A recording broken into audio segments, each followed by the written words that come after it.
Over population और उसका नतीजा।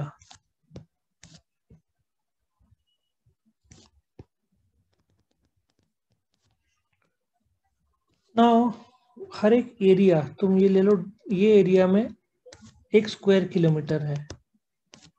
डेंसिटी हुआ, इंडिया का डेंसिटी 382, फेयर इनफ, मैनेजेबल है। So what is over population? जो टोटल कैपेसिटी है, हर एरिया का एक कैपेसिटी रहता है, एक गाड़ी में कैपेसिटी रहता है कैरी करने का। एक एरिया में कैपेसिटी है, टोटल कैपेसिटी ऑफ पॉपुलेशन यदि उस एरिया को एक्सीड कर जाता है, exceeds that area, her area का एक लिमिटेशन रहता है। The situation is over population. I can give you many examples. Let us start with the first example, which is Delhi, the Union Territory of India. If you check out जो दिल्ली का population है, वो देखा जाए तो India में सबसे ज़्यादा पॉपुलेशन है।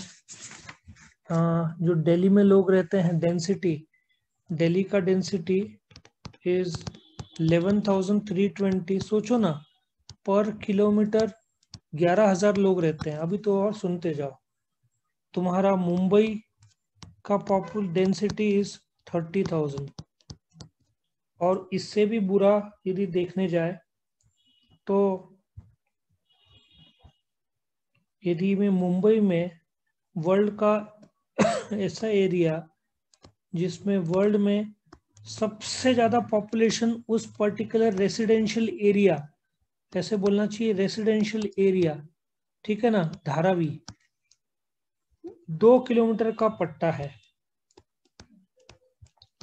6 लाख लोग रहते हैं। मतलब डेंसिटी इज 3 लाख पीपल पर किलोमीटर। ठीक है, 1 किलोमीटर में 3 लाख लोग। तुम सोचो क्या हालत हो जाएगा। तो इसमें जो देश है वो है, सीधी बात है, इंडिया डेंसिटी के मामले में। बांग्लादेश तो वर्ल्ड का सबसे ज्यादा डेंसिटी वाला एरिया है, करीबन 1100 लोग पर किलोमीटर में रहते हैं। चाइना, फिर एथियोपिया, ये सारे देश ना काफी डेंस है, मतलब बहुत पर किलोमीटर काफी क्राउड है।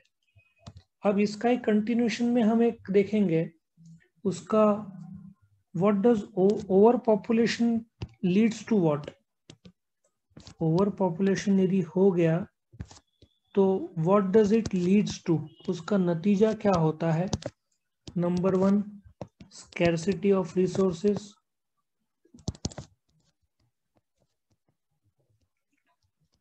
मतलब लेस फूड, सीधा बात है। 2, standard of living,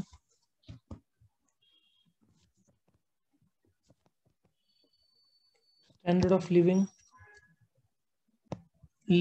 standard of living खराब हो जाता है। Take the example of Mumbai, जहां पे 42% लोग झोपड़ा, स्लम मतलब झोपड़े में रहते हैं। तो उनके पास स्टैंडर्ड ऑफ लिविंग क्या होगा, कमाते और खर्चा कर देते, कुछ बचता ही नहीं है, क्योंकि आमदनी कम, खर्चा कम, उसमें ही जीते हैं। सेविंग्स ना के बराबर, जगह खरीद नहीं सकते, बहुत कॉस्टली है। ठीक है, और सोचो ना, एक एरिया में 1 किलोमीटर में यदि 3 लाख लोग रह रहे हैं तो ग्लोबल वार्मिंग तो होना ही है, वो तो असर करेगा ही। सो इसको मैं काट के इधर लिख देता हूँ, ग्लोबल वार्मिंग होगा। ग्लोबल वार्मिंग जैसे इलेक्ट्रिसिटी ज़्यादा लगेगा, लकड़ी काट के फ्यूल का यूज़ किया जाएगा। फिर नेचुरल डिजास्टर्स, मैं तुमको बॉम्बे का क्यों एग्जांपल ले रहा हूँ, ये सारे जगह पे ना बॉम्बे का लागू होता है। अभी नेचुरल डिजास्टर बॉम्बे में एक्चुअली वो ह्यूमन डिजास्टर ज़्यादा था। नेचुरल डिजास्टर फिर भी बताता हूँ, बॉम्बे में जब भी हाई टाइड होता है, पूरा बॉम्बे पानी से भर जाता है। फिर गवर्नमेंट का वार्निंग आता है कि छुट्टी डिक्लेयर हो जाता है, घर से बाहर मत निकलो आ जाता है। एक और फ्लडिंग का जो कारण था मैं तुमको ड्राइंग करके बताता हूँ। सपोजिटली ये नदी है, ठीक है ना, और इधर बड़े बड़े हाई राइजेस है, ठीक है। अब नदी है तो सीधी बात है, जहां पानी है वहां लोग रहना शुरू करेंगे, तो इधर छोटे छोटे झोपड़े शुरू हो गए आना। अब जैसे जिसको टेक्निकल भाषा में हम एनक्रोचमेंट बोलते हैं, और धीरे धीरे पानी ब्लॉक होने लगा, ठीक है। और एक ऐसा वक्त आया जब ये ब्लॉक होते होते पूरे तरीके से रोक दिया, बारिश जोरों से आई और ये पानी, और जोक की बात है पूरा पानी में इतना भर गया फर्स्ट फ्लोर तक। और शायद वो बिल्डिंग का नाम था पानी दर्शन या नदी दर्शन, कुछ तो नाम था, और उसमें नदी भर गया था। ये फैक्ट है मुंबई का कि नदी को, मतलब जो पानी बहने का रास्ता ही बिकॉज ऑफ एनक्रोचमेंट, कचरा लोग फेंकते हैं तो बढ़ जाता है, ठीक है। फिर नेक्स्ट पॉइंट जो लागू होता है वो तो स्टैंडर्ड पॉइंट है। Let us see that point which is point number 5, बेरोजगारी। तुम इतना सारे लोग रहते हैं तो रोजगार का तो प्रॉब्लम आएगा ही। अनएम्प्लॉयमेंट बढ़ जाता है, मुंबई में अनएम्प्लॉयमेंट भी बहुत है। और पॉवर्टी तो मैंने ऑलरेडी बता दिया, 42% लोग मुंबई में स्लम्स में रहते हैं। ओवर पॉपुलेशन रहा तो पॉवर्टी का प्रॉब्लम आएगा ही। जो स्टैटिस्टिक्स बताता है कि every 6th person in the world is an Indian, every third poor person in the world is also an Indian, जो स्टैटिस्टिक्स बताता है। Of course first should be the China, China में भी गरीबी काफी है। सो और ऐसा रहा तो क्राइम बढ़ जाता है, चोरी चकारी बढ़ जाता है, रॉबरी, क्योंकि लोगों के पास पैसा नहीं है, नौकरी नहीं है, घर चलाना है, पेट भरना है, तो फिर चोरी चकारी बढ़ जाता है। और फिर उसके बाद तुम देखोगे हेल्थ कंसर्न शुरू हो जाते हैं। मैं तुमको एग्जांपल देता हूँ। कोविड में सबसे ज्यादा डरावना हो गया था धारावी में, क्योंकि पॉपुलेशन इतना ज्यादा है। तो एक बार कोविड एक को भी हो गया तो बहुत फास्ट बढ़ा था। हालांकि अभी तो कंट्रोल में दिखता है, लेकिन धारावी में बहुत फास्ट बढ़ा था कोविड, क्योंकि 1 किलोमीटर में 3 लाख लोग रहते हैं तो फिर बढ़ना ही है ना फास्ट। उसके बाद फर्टाइल लैंड को डिमोलिश करके हाई राइज बड़े बड़े बिल्डिंग बनाना, ये तो मुंबई में अभी कहाँ, तुमको फसल मुंबई में तुमने सुना है कभी? पॉसिबल ही नहीं है, क्योंकि मुंबई में पूरे बड़े बड़े बिल्डिंग्स है। तो, सवाल ही नहीं उठता।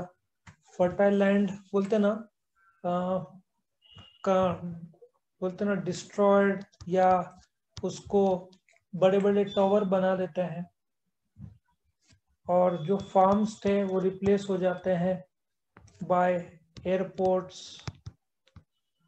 हॉस्पिटल, स्कूल, ये सब से रिप्लेस हो जाते हैं।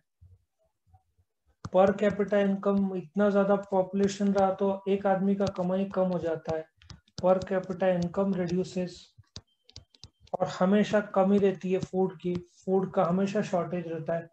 इनफैक्ट वाटर जो है, तुमको बताओ मुंबई को पानी कौन सप्लाई करता है? इगतपुरी का जो है, मैं आई थिंक भावली डैम गया था तो मैंने सुना था वो पानी मुंबई को जाता है। पानी यदि बारिश नासिक में कि इगतपुरी में कम हुई तो बॉम्बे को असर होता है। वैसे बॉम्बे का भी एक सोर्स है, लेकिन मुझे लगता है नासिक से भी, इगतपुरी से भी कुछ पानी जाता है।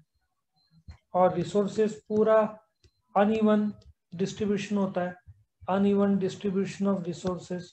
कुछ लोग बहुत अमीर और कुछ लोग बहुत कम गरीब, ये तो होना ही है ऐसी जगह पे, ठीक है ना। सो ये वाले पॉइंट है। वीडियो पसंद आया तो लाइक कीजिए, अपने फ्रेंड्स के साथ शेयर कीजिए, उनका भी फायदा हो, और चैनल को सब्सक्राइब कीजिए। Thank you.